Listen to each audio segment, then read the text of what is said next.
Hello children, you all are welcome to your history class children. Before starting session 8, first let us check few points of the previous session. Children, in the previous session you heard about the controlling of workers, in which you were explained about the slaves. Means slavery was an investment by the wealthy people. Wealthy people means the landlords, yes, rich people, okay. But in the phase of time, when expansion of empire came to an end, slavery declined. And after that, concept of paid labor started. Clear? Are you clear with the previous topics? Okay. And in that same context, you were explained about the opinions of Columella and Pliny, which was done or which was explained in detail.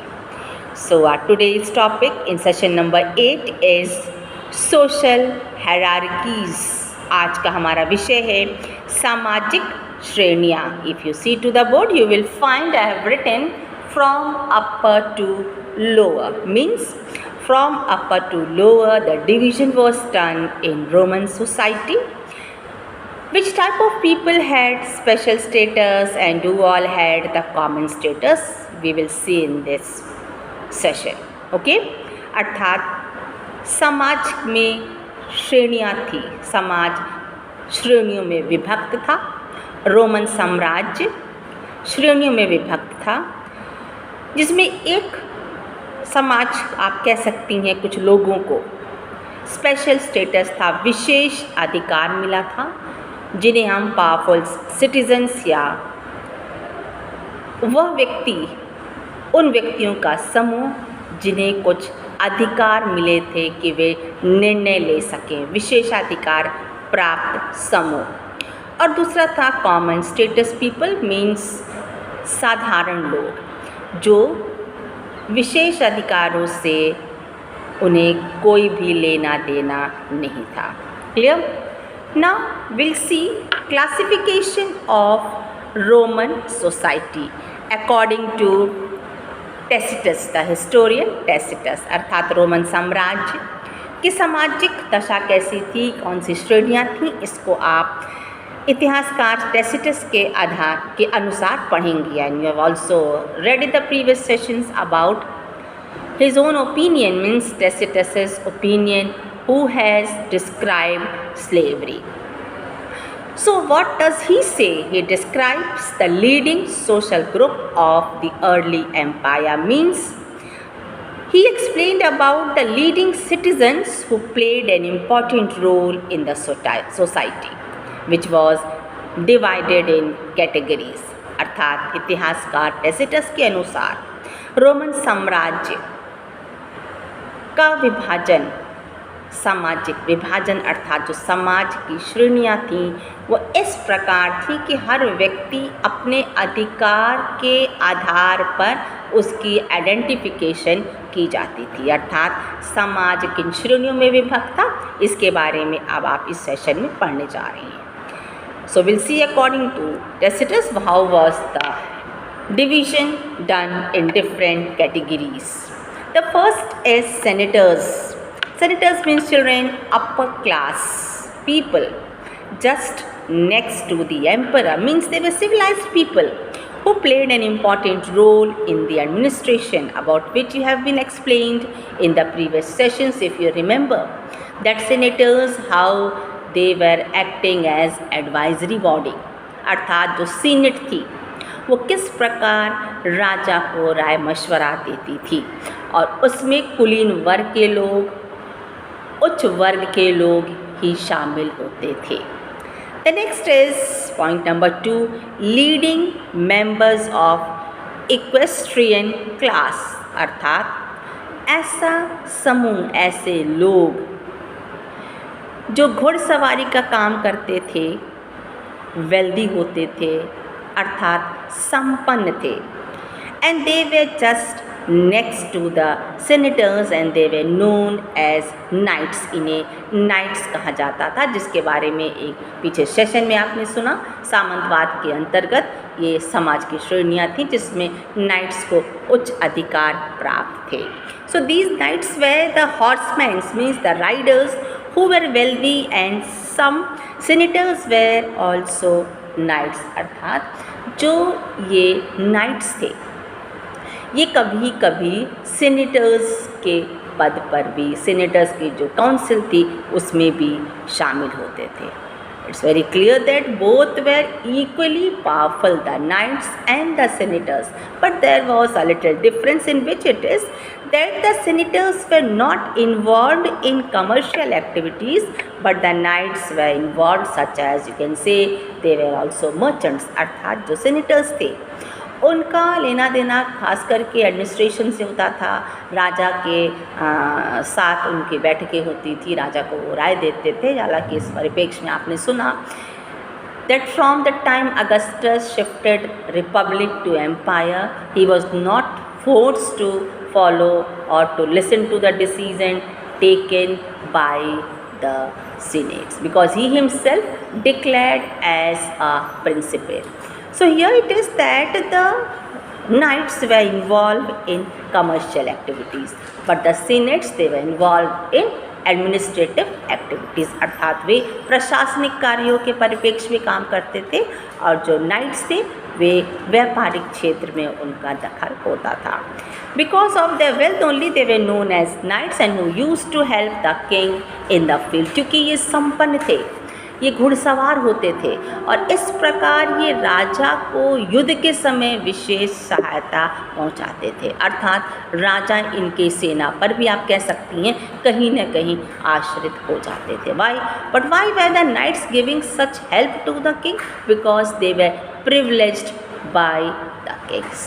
क्योंकि knights को राजा की ओर से विशेष अधिकार प्राप्त थे और उन विशेष अधिकारों के बदले में ये सामंत जो होते थे राजा को युद्ध के समय सैनिक सहायता पहुंचाते थे। Point number 3 is about the respectable section of the people, means you can take them as example of doctors, the teachers, means all these people they also play an important role in the development of society। क्या आप मानते इस बात को कि teachers, doctors, social workers क्या इनका समाज में कोई विशेष योगदान होता है? That is you who will answer to yourself। Okay, so they also played an important role in the development of the society, and that also was the profession by which they used to earn their living। Point number 4, the people those who were attached to great houses means they were working under the upper class families, or you can say they were involved in the activities of upper class। अर्थात समाज में एक ऐसा वर्ग भी था जो उच्च घराने के लोगों के घर में काम करता था। अब वो काम चाहे उनके डोमेस्टिक वर्क हो या उनके फार्म्स में हो, क्योंकि these people were very wealthy, so they had the farms. It means these people were asked to work in their farms and for which they must have been paid or they must have been favored।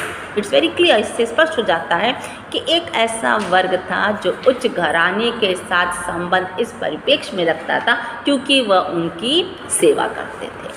ठीक है।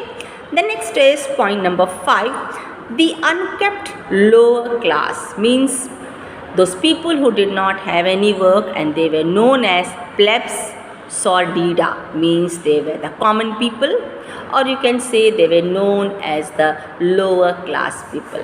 अर्थात ये uncapped lower class होता क्या थे? ऐसे लोग थे इनके पास कोई स्थायी कार्य नहीं था, थोड़ा बहुत जो काम मिला उससे भी अपनी रोज़ी रोटी कमा लेते थे और किसी भी तरह छोटे मोटे काम करके सीज़न के अनुसार भी अगर इन्हें कभी कोई काम मिल जाए तो उससे भी करके ये अपनी जीविका अर्जित करते थे। इन्हें कोई स्थायी रूप में कहीं काम नहीं मिलता था।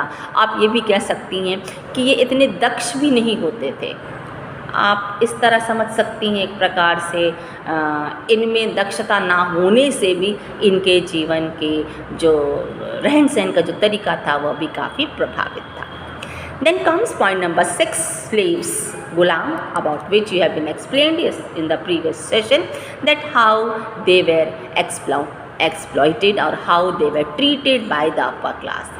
पीछे सेशन में मैंने आपको समझाया था गुलामों के बारे में, that they were as institution of the society, अर्थात कहीं ना कहीं जो उच्च घराने के लोग होते थे वो इनको एक इन्वेस्टमेंट के रूप में इस्तेमाल करते थे, क्योंकि इनके बिना, इन गुलामों के बिना उनका काम आगे बढ़ नहीं पाता था, because they used to have big farms on which they were in need of such people who will work according to the conditions given by them. If they want them to work, it means they will make them work according to their wish. उसमें ये गुलाम जो होते थे उनकी अपनी कोई मर्जी नहीं चलती थी. You can say that they were the exploited class of the society. So I hope you must have written point 6. All 6 points have you written according to Tacitus. मैंने आपको 6 पॉइंट में समझाया, तो शायद आप लोगों ने लिखा होगा. Now we'll see the division of Roman citizen in 2 distinct class. Means till now you were explained about Tacitus according to their rights and property only the categories of the people was divided. ठीक है. Now we'll see according to the Roman citizens how the distinct 2 categories were done. The first is plebeians. Plebeians means the common man, जिन्हें हम सामान्य लोग कहते हैं. और दूसरा डिवीजन है the patricians, means father. You can say, of course we all know father is a responsible person. Is he? Of course, he is the head of the family, children. So the word father is a responsible person. Here also father means a responsible person or a person who is answerable. Clear? So all the citizens except patricians were plebeians, like farmers, craftsmen, soldiers of Rome. Means these were not of upper class nor they were responsible people. अर्थात जो पेट्रिशियंस थे, जो एक समूह जो जिम्मेदार होता था, जो उत्तरदायी होता था अपने अधिकारों, अपने कार्यों के लिए, उनके अलावा बाकी जनता को प्लेबियंस या कॉमन मैन या सामान्य लोग कहा जाता था, जिन्हें कोई विशेष अधिकार प्राप्त नहीं था. Now we'll see about the patricians, children. Ruling class of early Roman empire, अर्थात पूर्ववर्ती रोमन साम्राज्य. ये पेट्रिशियंस कौन थे? जिम्मेदार लोग थे, इनको अधिकार मिले थे. So this people were those who had respect in the society, means the senators and the people of elite family. अर्थात ये जो पेट्रिशियंस थे वो सेनेटर्स थे. आपको मालूम है इन सेनेटर्स का प्रशासन में इनकी भूमिका होती थी. ठीक है, ये काउंसिल थी, ऑर्गेनाइजेशन थी. और इसके साथ ही साथ उसमें होते कौन थे? एलीट फैमिली के लोग होते थे, राजघराने के लोग होते थे, जो विशेष अधिकार प्राप्त वर्ग था. And they were consist of small percentage of empire. Of course जो ये पेट्रिशियंस थे बेटा, इनकी संख्या अर्थात इस वर्ग में सदस्यों की संख्या कम थी. अधिक कौन था? प्लेबियंस. ठीक है. Take the example of your class. How many prefect and captains do you have in the class? Clear? Am I clear? You have the cabinet in the school. You check the number and check the children who are not the part of the cabinet. Means power cannot be shared to the common man. ऐसा नहीं है कि विशेष अधिकार राजा के द्वारा या किसी institution द्वारा सारे बच्चों को एक समान दे दिया जाए. उसमें एक वर्ग होता है जिसे विशेष अधिकार प्राप्त होते हैं, और उस अधिकार के कारण ही वह प्रशासनिक कार्यों में अर्थात दिए गए निर्देशों के आधार पर वे काम करते हैं. So these patricians were such people who were answerable to the authority and who were in the lesser number than the plebeians, because the plebeians were the common man. Of course, children, it's very truth that these people, the patricians, they enjoyed all the powers, and that shows that there was inequality in the society. क्योंकि ये विशेष अधिकार प्राप्त वर्ग था, इससे कहीं ना कहीं ये भी बात दिखाई देती है कि समाज के कुछ लोगों को ही विशेष अधिकार मिले हैं, सभी को विशेष अधिकार नहीं मिले। और बच्चों, ये बिल्कुल सही है कि ऐसा संभव हो भी नहीं सकता कि समाज में रहने वाले हर व्यक्ति को विशेष अधिकार मिल जाए, पास मिल जाए। ठीक है। So children, larger section of population was who? Plebeians, who were deprived from powers, means they were not powerful, and smaller section of population means they were patricians who were vested with wider powers. Are you clear? Okay. So children, by the late empire, starting from 4th century, the first two groups which was mentioned by Tacitus had merged into unified and expanded aristocracy, means now senators and knights together unified. Now, as earlier you heard that how the senators and knights, they differed in their power, they differed in the field that they work too. अर्थात आपने पीछे सुना था अभी कि senators को भी अधिकार प्राप्त थे, नाइट्स को भी अधिकार प्राप्त थे, लेकिन कहीं ना कहीं उनके कार्य क्षेत्र और कार्य सीमा में कुछ अंतर था। But in the by the late empire, उत्तरवर्ती साम्राज्य के जब हम चर्चा करते हैं तो इन दोनों को समान अधिकार दे दिए गए। And children, at least half of all families were of African and Eastern provinces, means इस जो लोग इसमें शामिल थे इन दोनों वर्गों में, सेनेटर्स और nights, they were the people who belonged from Africa and Eastern provinces. ये अफ्रीकन्स थे या पूर्वी प्रांत के थे। Means the expanded aristocracy consists of such people.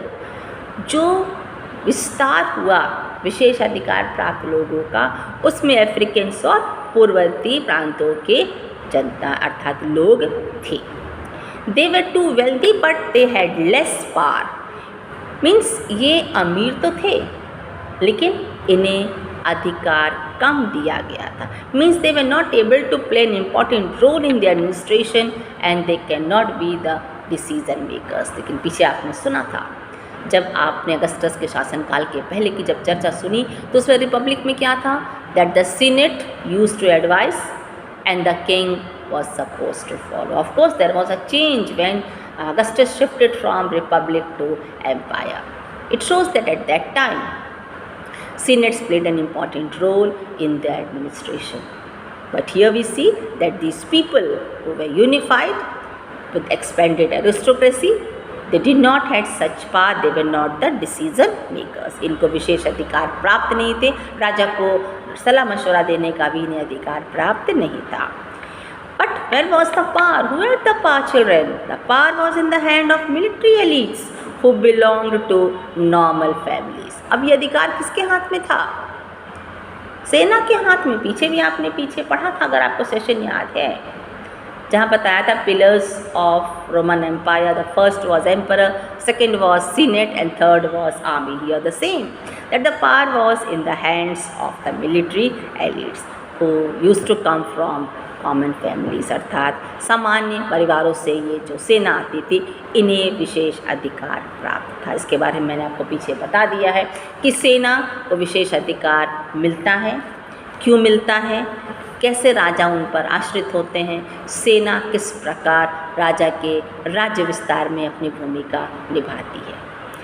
Then comes children, aristocrats, they led a luxurious life, means जो अभिजात वर्ग था वो विलासी जीवन व्यतीत करता था, as they were privileged people, privileged class, and you know how much they used to draw? They used to draw 4,000 pound of gold from their estates. इन्होंने बड़े बड़े बागान खरीदे थे, ज़मीनें खरीदी, प्रॉपर्टी खरीदी थी, और उससे इनको इतना इनकम होता था करीब 4,000 पाउंड तक के गोल्ड की, जो आप समझ सकती हैं वैल्यू, इतना ये उससे सालाना इनकम करते थे।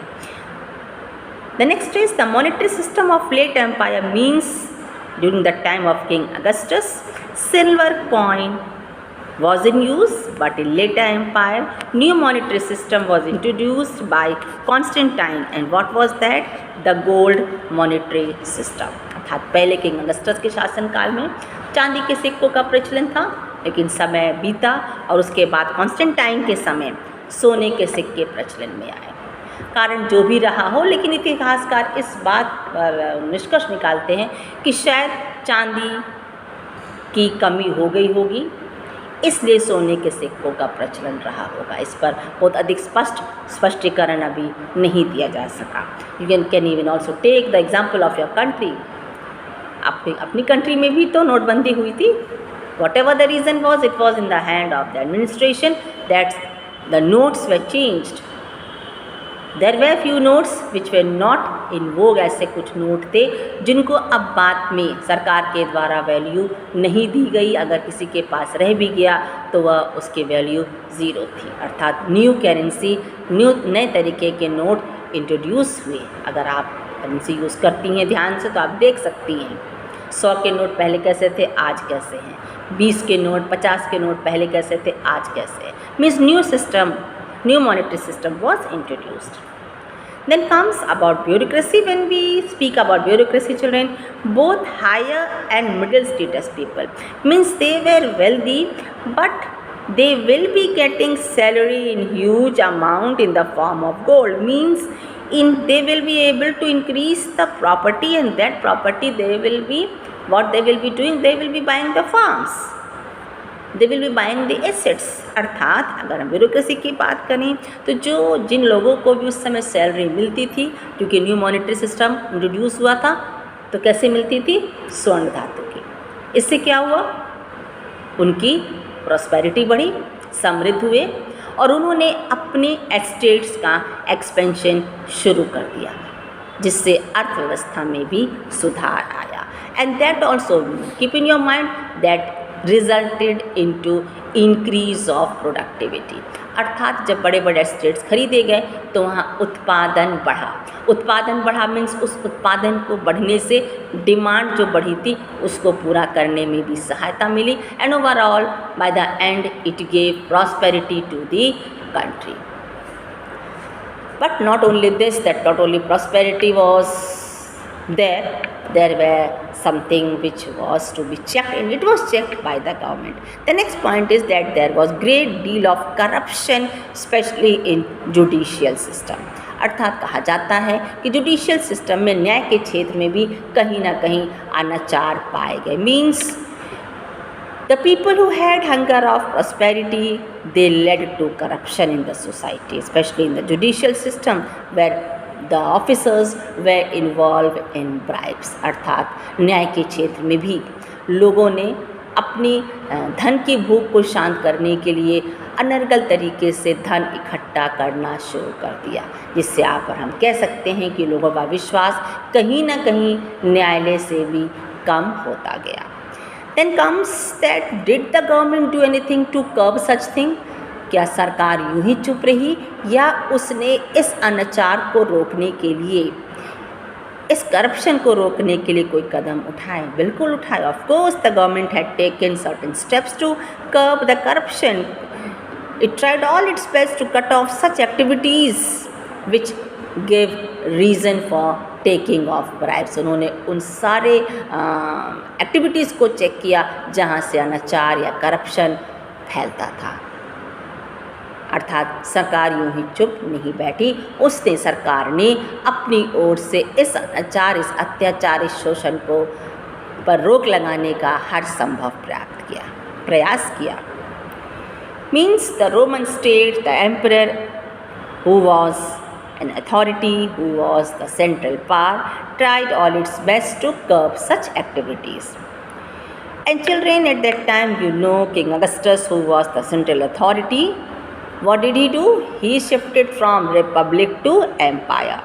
It means he himself, as I explained to you in the previous sessions, he explained himself, he proved himself the principate, means he is the leading citizen. अर्थात उन्होंने केंद्रीय शक्ति अपने हाथ में रखी, अर्थात राजा निरंकुश है, ऐसा उनका मानना था। So regarding that, what had happened? That the dissent was rarely accepted, means difference of opinion with the king was not tolerated.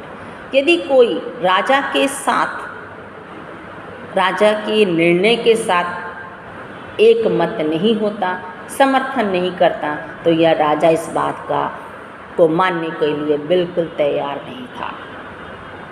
He never wished such people. ऐसे लोगों को, ऐसे राय देने वाले लोगों को, अलग अलग मत रखने वाले लोगों को राजा बिल्कुल नापसंद करता था. He never tolerated. Even the protest was also responded as violence, means king never accepted such protest but used to crush such people. राजा को इतने निरंकुश थे कि वो ये भी नहीं चाहते थे कि उनके विरुद्ध कोई मांग करे या उनके विरुद्ध ऐसे कोई आंदोलन चलाए जहां राजा के अधिकारों को चेक किया जा रहा है. ऐसा भी नहीं हो सकता. उसको वह हिंसा के रूप में लेते थे. But children, you know law is law. So according to the historians, the concept of Roman law was that the emperor should also follow the rules which is for the welfare of the people. कहा जाता है कि Roman law के अनुसार, Roman विधि संहिता के अनुसार शासक के ऊपर भी वही नियम लागू होते थे जो सामान्य जनता के ऊपर लागू थे. And which emerged in the 4th century, means it will keep control over the emperor, means if the people protest against the king, that will not be taken as violence. यदि जनता अपने अधिकारों की मांग करती है तो उस मांग को राजा के विरुद्ध आंदोलन या प्रोटेस्ट या हिंसा का नहीं माना जाएगा. ये लोगों को अधिकार दिया गया है. Aren't we doing all these things? क्या हमारी जनता शासन के विरुद्ध आंदोलन नहीं करती? क्या आंदोलन नहीं हुए जिससे हमें आज़ादी मिली? बिल्कुल, आंदोलनों की ही देन है कि हमारा भारत आज आज़ाद है. So according to the king's wish, nothing can continue. It should be for the welfare of the people. The king can not be autocrat. राजा निरंकुश नहीं हो सकता रोमन विधि संहिता के अनुसार. ये बहुत अच्छी बात है कि राजा की निरंकुशता पर रोक लगाने का काम रोमन विधि संहिता के द्वारा किया गया. So I hope children you got the points. All right, so please go through the points which is given in your book, listen to the lecture, write the points in your daily notes copy beta. All right, thank you children, God bless you.